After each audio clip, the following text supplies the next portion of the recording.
Hi, it's Patrick Hutzel from IntensiveCareHotline.com, where we instantly improve the lives of families of critically ill patients in intensive care, so that you can have peace of mind, real power, real control, and so that you can influence decision making fast, even if you're not a doctor or a nurse in intensive care. This is another episode of Your Questions Answered, and in last week's episode I answered another question from one of our readers, and the question last week was: can you go home on a ventilator? You can check out the answer to last week's question if you're clicking on the link below this video. In this week's episode of Your Questions Answered, I'm coming back to one of our readers, Ellie, whose mum has been in intensive care for about 3 months now. As Ellie's mum continues to get better, she still has some challenges on her journey to recovery. Therefore, Ellie continues to ask questions, and today Ellie has another question regarding her mother's swallowing after she had her tracheostomy removed. So, my mum has been in ICU for 3 weeks now, and she's on ECMO for ARDS.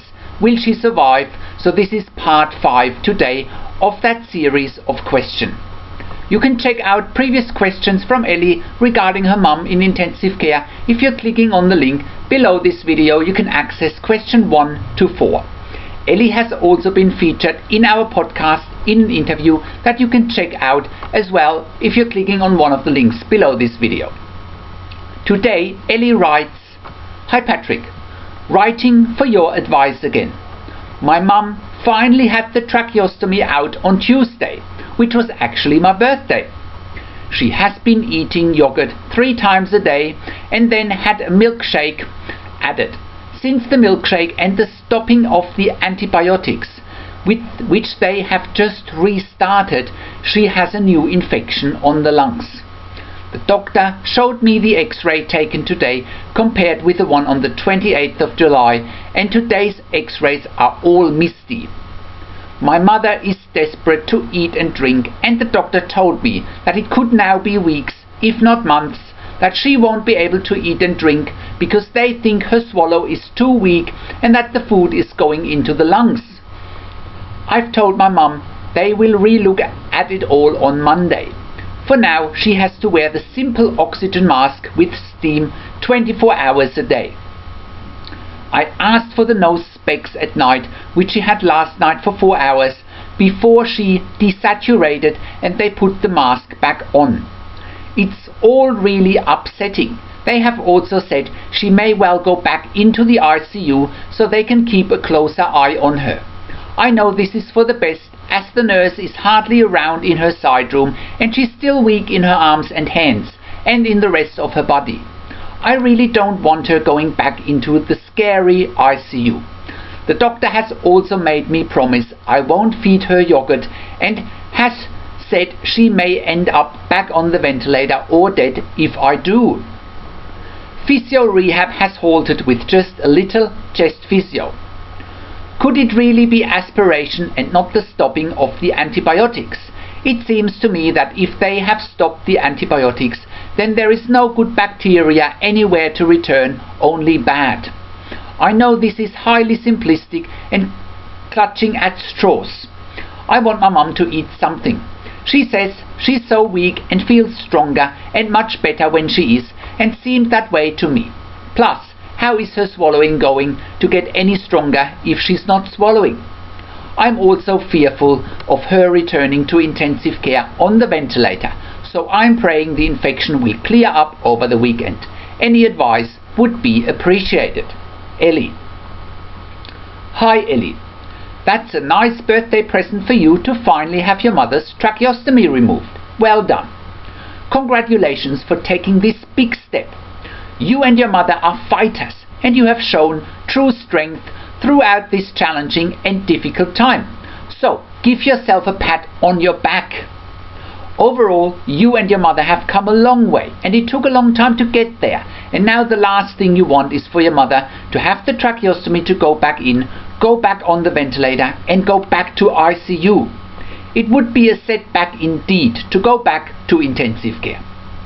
From what you are describing, Ellie, I am however a little worried that they might have taken the tracheostomy out a little too early, even though I know you had to wait what felt like a lifetime for your mother to finally get there. I know that's probably not what you want to hear, and I can only make my assumptions from here without actually having seen your mother. That doesn't mean all is lost. However, if your mother has still difficulties swallowing, I am wondering whether the speech pathologists have done proper swallowing tests prior to tracheostomy removal. It's hard to say whether the new chest infection is coming from query aspiration or from stopping the antibiotics. It can come from either or from both. Overall, I believe stopping antibiotics is the right thing to do, as antibiotics can only ever be a temporary measure and not a permanent one. The question really is whether your mother at any given time has aspirated while eating, and if she coughed and swallowed food into her lungs, then the answer would be yes. However, I'm sure that would have been witnessed. Also, with having the steamy or nebulizing oxygen mask on for 24 hours a day doesn't sound quite right to me. They can either give the nebulizer intermittently, which means every few hours, or what tends to be a much better option are the high-flow nasal prongs. I have put a link below this video in the written version of this blog, so you can check out those high-flow nasal prongs. They are nasal prongs that deliver humidified and heated oxygen, and patients generally love it. The hospital should have those nasal prongs. They have been around for many years.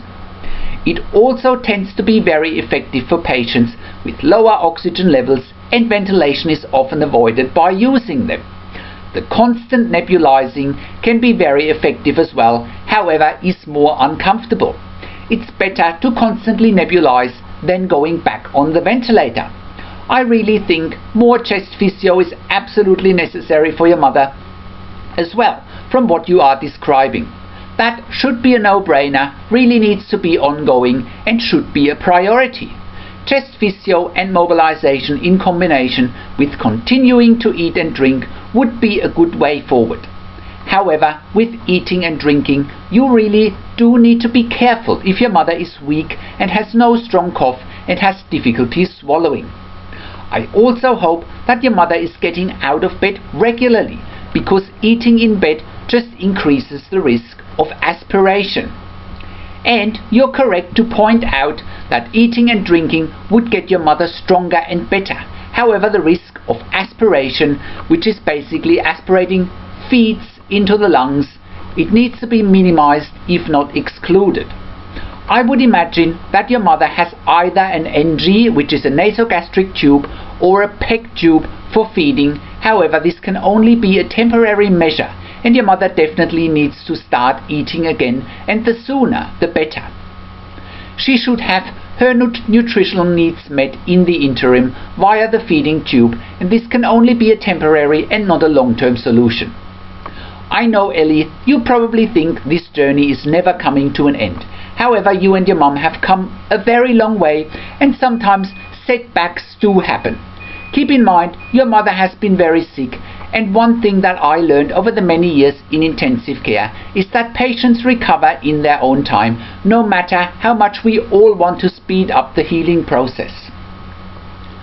Remember, your mother's body has been more or less traumatized through the long ICU stay, so she will need time.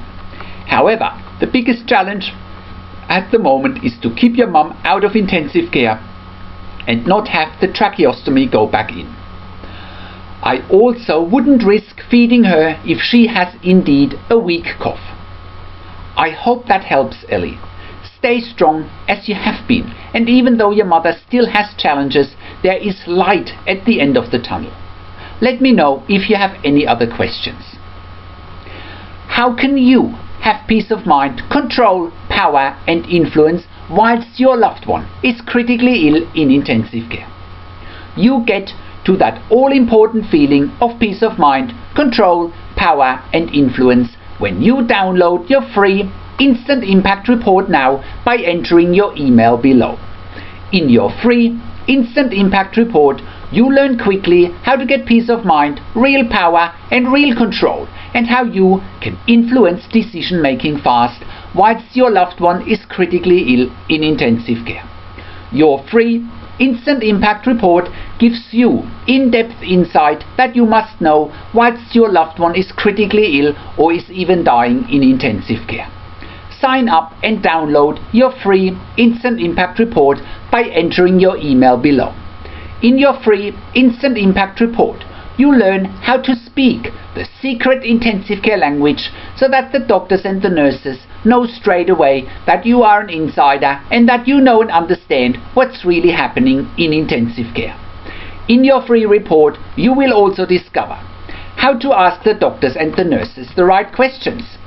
Discover the many competing interests in intensive care and how your critically ill loved one's treatment may depend on those competing interests. How to eliminate fear, frustration, stress, struggle and vulnerability even if your loved one is dying.